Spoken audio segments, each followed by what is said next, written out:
separated for you to read. No? Yeah, and this is always updated by second officer. Any information you want to, position kicks in, every you say is there. It is marked so that you can easily access on it. Okay?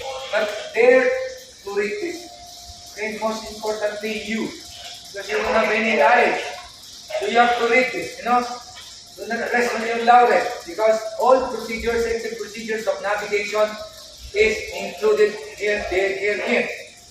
Okay? As I start, I would like to highlight about the personnel being the most important factor of our safety of navigation.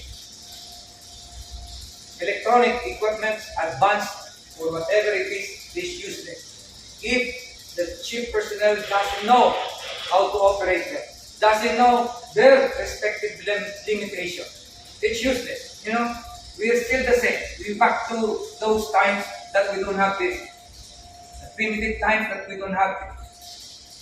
So, equipment are useless if the personnel doesn't know how to operate. So you must understand, you must know how to operate this equipment. Know their limitation, radar, this.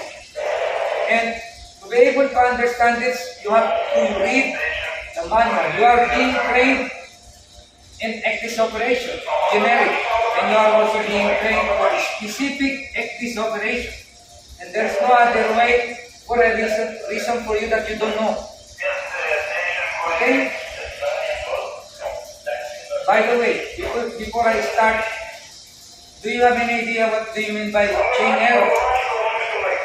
Chain error is the most important factor that we have to consider to avoid any such incident. Whether it is navigation, whether it is cargo operation, whatever we do, we have to eliminate the chain error. And what does chain error mean? Anyone?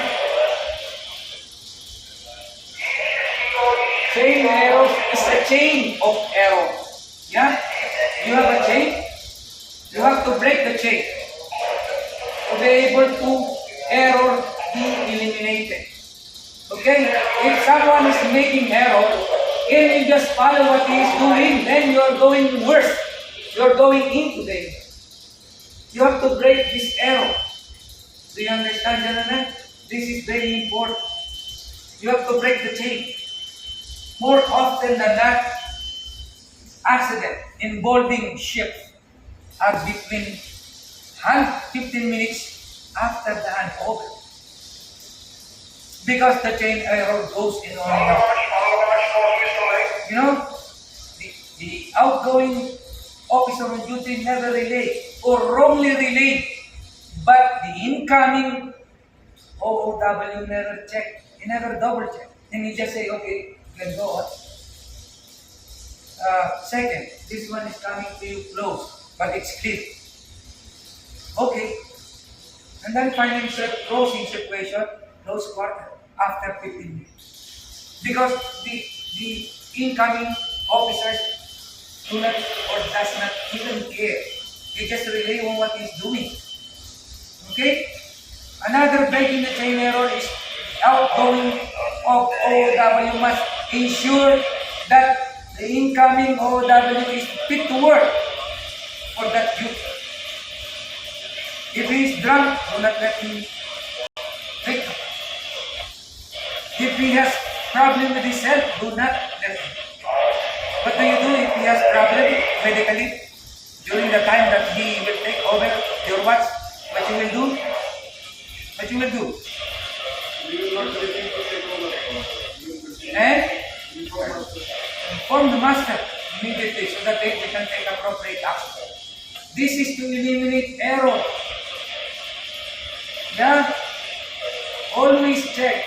Do not trust in any time of adversity. Do not trust anyone except even yourself. You only trust God. Yeah? Do you understand what I mean?